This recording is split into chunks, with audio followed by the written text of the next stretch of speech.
Hi everyone, and welcome to a new video.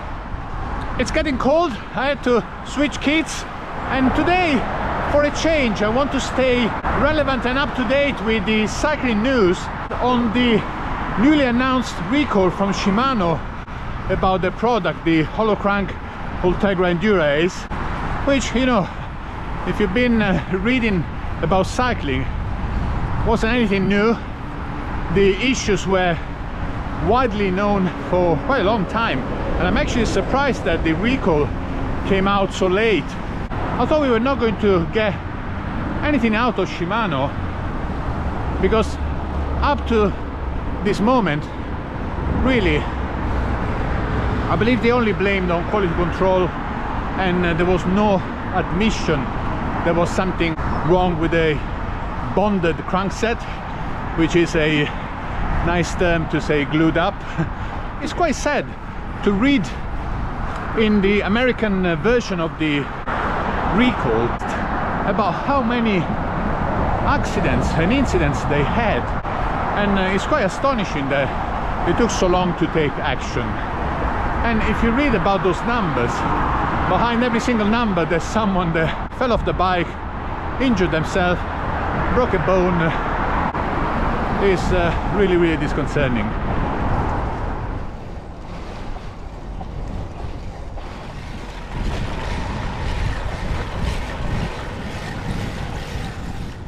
I came across the possibility of Ultegra and Dura-Ace crank splitting quite a while ago.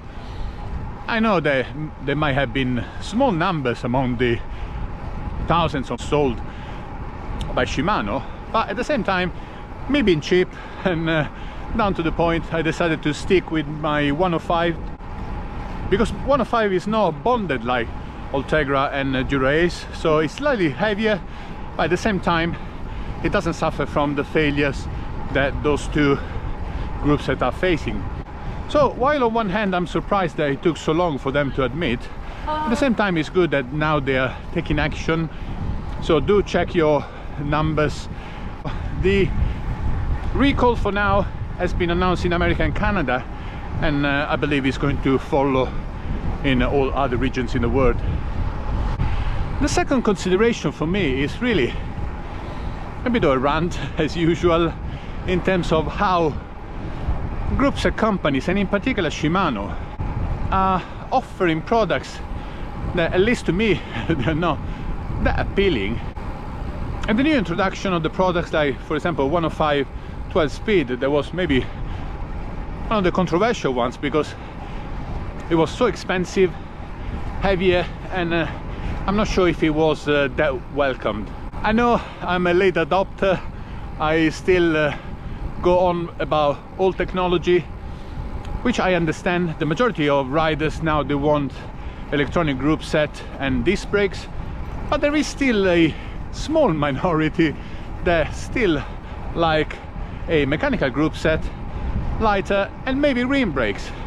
And all the latest offering, not only from Shimano but from SRAM as well and Campagnolo, they're all focused on electrics, they all focus on hydraulic disc brakes. But yes, they might be losing part of the market that they might maybe wanted to upgrade still the rim brake bikes with new group set without changing the whole setup. Also, what I don't really get about this group set is the pricing and the manufacturing behind it, because in my mind, in my really small mind, the mechanical group set, they do require a high level of craftsmanship, they do need small tolerances to work, and to me they should be the most expensive one, if anything.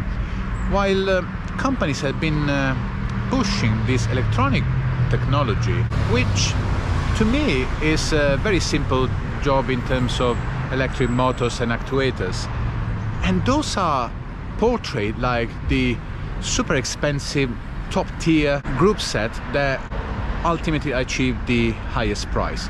Yes, in performance element they are better suited, people love them, but why they are so expensive, I don't really understand. And now my hate, friendly hate, has moved, yeah, from the manufacturer, because first I thought it's the bike manufacturers that are pushing the disc brake agenda.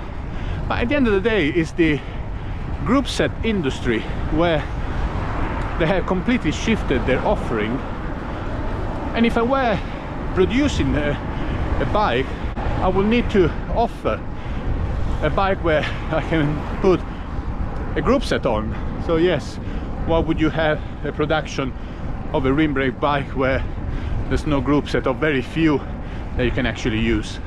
On one hand, I'm happy that my 105, still trusted, is not affected by the problems. On the other hand, I'm sad to hear all the issues that Shimano had, and hopefully they will be rectified. Thirdly, yes, I'm still not happy that my ideal perception of a bike is still being phased out, and I wonder what's happening in the future. Things are slightly changing though. The narrative between light bike and aero bike is meddling even more, where before there was a clear shift towards the aero bike. Now the hybrid between the aero bike and the lightweight bike is back on, within a shift also even further towards lightweight bike again. So it's getting very complicated, and who knows what's coming up next. Anyway, better I ramp up my pace not to be late at work. I'm again on my winter Canyon Ultimate, all dirty, because after 3 days of rain, they say it's going to be raining this afternoon as well. What a joy. Anyway guys, thanks for watching. I'll see you to the next video. Ciao.